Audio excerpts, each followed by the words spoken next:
Good morning, friends. Thanks for joining us on this cold Saturday. I'm Monica Coleman alongside meteorologist Brendan Minchef. Brendan, it hasn't felt like we're living in California. It's been so cold, it's like unrecognizable. Yeah, it's been a particularly cold and wet winter, and that continues with more rain, more snow to come today. Well, we know you're tracking it all, and we want to get to you, but first we want to start with this. As people in the area recover from this winter storm, we have bad news to report in the foothills. This week, at least one person has sadly died from the storm. Placer County has now declared a local emergency and is asking for help from the state and federal government, saying the 8 feet of snow is beyond what the county can help people get through. And we're hearing the same story in several other places, including Nevada County, where we mentioned over 8,000 are in the dark this morning. In Grass Valley, people received 2 feet of snow with more on the way. The snow is weighing down rooftops and running the risk of caving them in. Nevada County first responders are teaming up to rescue people trapped in the snow. We've had some Apple App Store.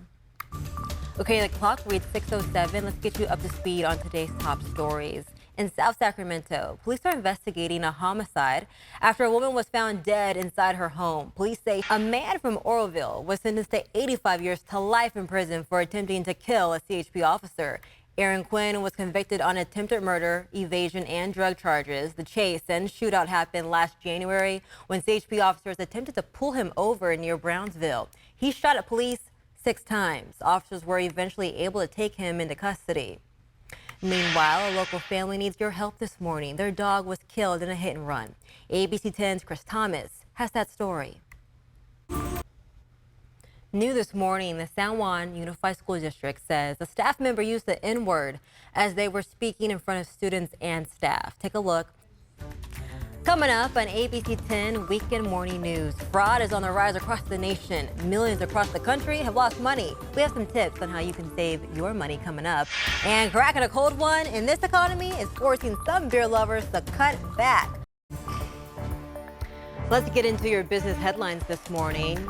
More bad news for U.S. home buyers. The average 30-year mortgage rate hitting a 3-month high this week, up 6.65%. That rate only 3.7 a year ago. A 15-year loan also rising to 5.8%, nearly double what it was the same time last year. The increases reflect expectations the Federal Reserve will keep raising its benchmark rate until inflation dwindles. A good end to the week as stocks rallied on Wall Street, making the biggest gain it has seen in 6 weeks. The S&P 500 jumped 1.6%. The Nasdaq, fueled by gains made by tech giants like Apple, helped it rise to 2%. The Dow also grew 1.2%. Listen to this. Walmart says it's opening 28 more healthcare centers next year. They'll be located inside Walmart supercenters in Texas, Arizona, and Missouri, and will offer a range of services, including primary, dental care, and behavioral health, plus more. The retail giant will be running more than 75 health centers by the end of next year.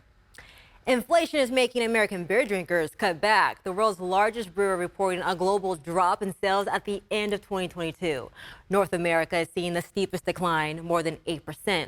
But Anheuser-Busch says steep price hikes, including for beer like Bud Light and Coors Light, also boosted U.S. revenue. The company president says so far U.S. sales are stabilizing in 2023, noting beer remains resilient. The Federal Trade Commission is out with new numbers on fraud in America. Almost 2.5 million Americans filed fraud reports to the FTC last year. And those Americans and their businesses lost a lot of money. ABC's Melissa Adon shows us what we should be looking out for when someone may be trying to scam you. Many Kings fans are waking up this morning elated at what happened last night. In case you happen to miss any of Friday night's action, ABC 10's Kevin John is standing by with a recap. One of California's last nuclear power plants has a future. That and more of today's big stories after the break. And next at 6, a new location for veterans.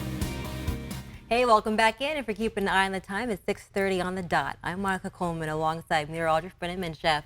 It's a good museum day. It is a good museum day. Go see a movie day. Yep. Because it's going to be what? cold Yes, and sir. rainy and Yes. snowy. Definitely a good day to spend indoors. We might get a few hours of sunshine later on this, That's this good. afternoon, That's a evening. Just plus. a few hours, though. It's a little bit of a reprieve between the rounds of rain and snow. All right, well, time it out for us. And Brendan, powerful storms are moving across the country this morning, and they have already proven to be so deadly. Turning now to more of our local top stories. Homeless veterans in Stockton have been forced to relocate because of conditions at their building.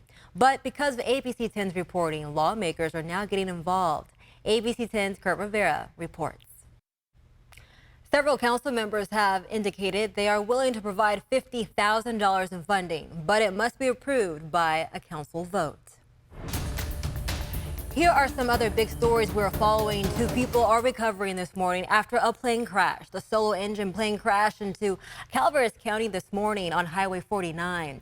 Okay, good things come in threes, and this weekend 2 of your favorite series season 3s are streaming for your couch warming pleasure.